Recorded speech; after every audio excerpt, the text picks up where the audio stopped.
Assalamualaikum warahmatullahi wabarakatuh. Hai teman-teman, bertemu lagi dengan aku Argia Nurul Khairiyah dari Pendidikan Bahasa dan Sastra Indonesia Universitas Ahmad Dahlan. Nah, pada 2 pertemuan lalu kita sudah membahas mengenai ciri dan struktur pidato persuasif. Nah, kali ini kita akan membahas mengenai unsur kebahasaan teks pidato persuasif. Gimana sih unsur kebahasaannya? Yuk belajar bareng-bareng. Kira-kira apa saja sih unsur kebahasaan teks pidato persuasif? Unsur kebahasaan teks pidato persuasif terdiri dari yang pertama, nominalisasi atau pembendaan.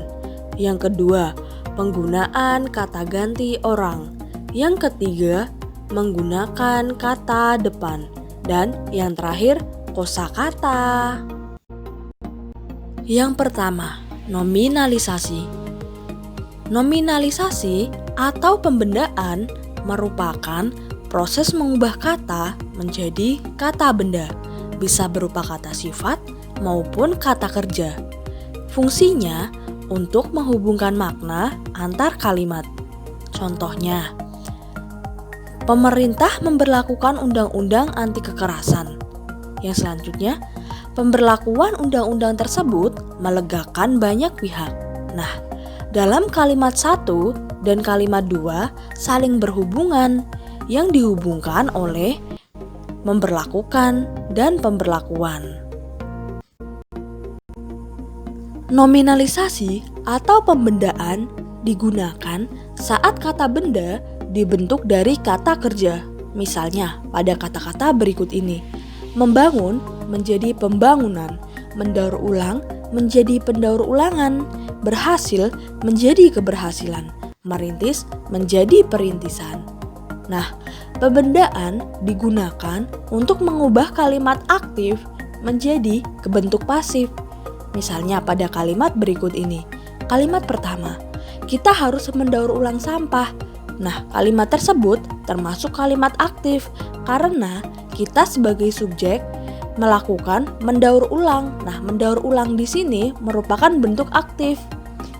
Lalu, pendaur ulangan itu menguntungkan lingkungan dan menghasilkan uang.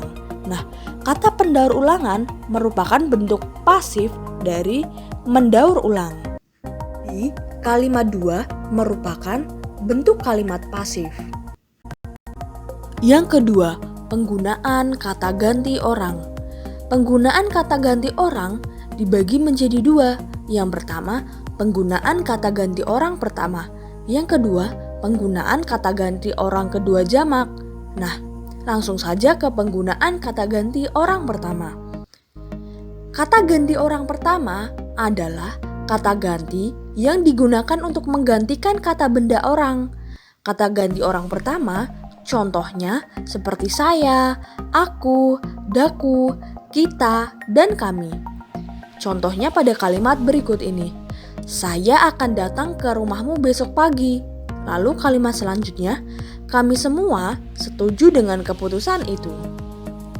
Yang kedua, penggunaan kata ganti orang kedua jamak. Nah, kata ganti orang kedua ada 2 bentuk nih, yaitu kata ganti orang kedua tunggal dan kata ganti orang kedua jamak. Kata ganti orang kedua jamak contohnya kalian, saudara-saudara, hadirin sekalian. Contohnya pada kalimat berikut ini: saudara-saudara yang saya hormati, lalu hadirin yang terhormat, dan yang ketiga, kalian akan berusaha melakukan dengan baik. Yang ketiga, menggunakan kata depan. Penggunaan kata depan seperti di, ke, dan dari ditulis terpisah dari kata yang mengikutinya. Contohnya, pemberian handphone sering membuat anak terjerembab di dalamnya. Barang-barang itu didatangkan dari luar negeri. Penggunaan kata di dan dari merupakan contoh dari penggunaan kata depan. Jangan lupa ditulis terpisah ya teman-teman. Yang terakhir, kosakata. Kosakata yang sering digunakan dalam pidato persuasif seperti yang pertama, rantai kata, pasangan kata, berupa sinonim dan antonim, serta rumpun kata yang saling berkaitan maknanya seperti tanah, regenerasi, dan sumber daya alam banyak digunakan. Lalu, penggunaan kata benda abstrak seperti kegembiraan, takut, sedih. Yang ketiga, menggunakan kata emotif untuk melibatkan perasaan audiens. Contoh kalimatnya, penggunaan sumber daya alam yang berlebihan akan menghancurkan tanah. Penggunaan kata tugas berupa konjungsi yang berfungsi menghubungkan bagian-bagian teks. Nah, kata tugas ini dapat mengaitkan gagasan, konsep kontras, urutan pikiran, penambah terhadap gagasan, dan menghubungkan sebab akibat. Contoh penggunaannya seperti kata pertama kali, akhirnya, sebagai tambahan, sebab, karena, sebagai hasil dari, di pihak lain, dan sebagainya. Kata tugas yang menciptakan kohesi atau keterpautan bentuk dan mengekspresikan hubungan sebab akibat. Contoh katanya seperti sebab, karena, oleh sebab itu, dan maka.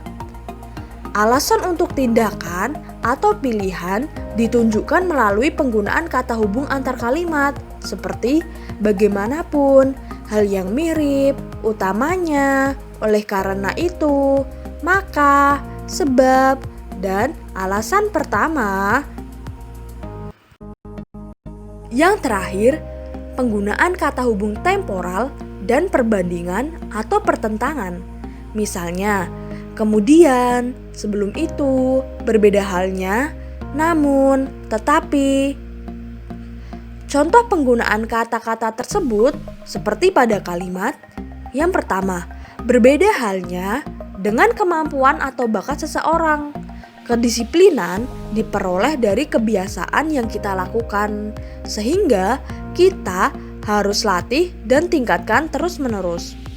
Yang kedua, meskipun pemerintah telah menerapkan peraturan, namun masih banyak warga yang melanggar peraturan semaunya.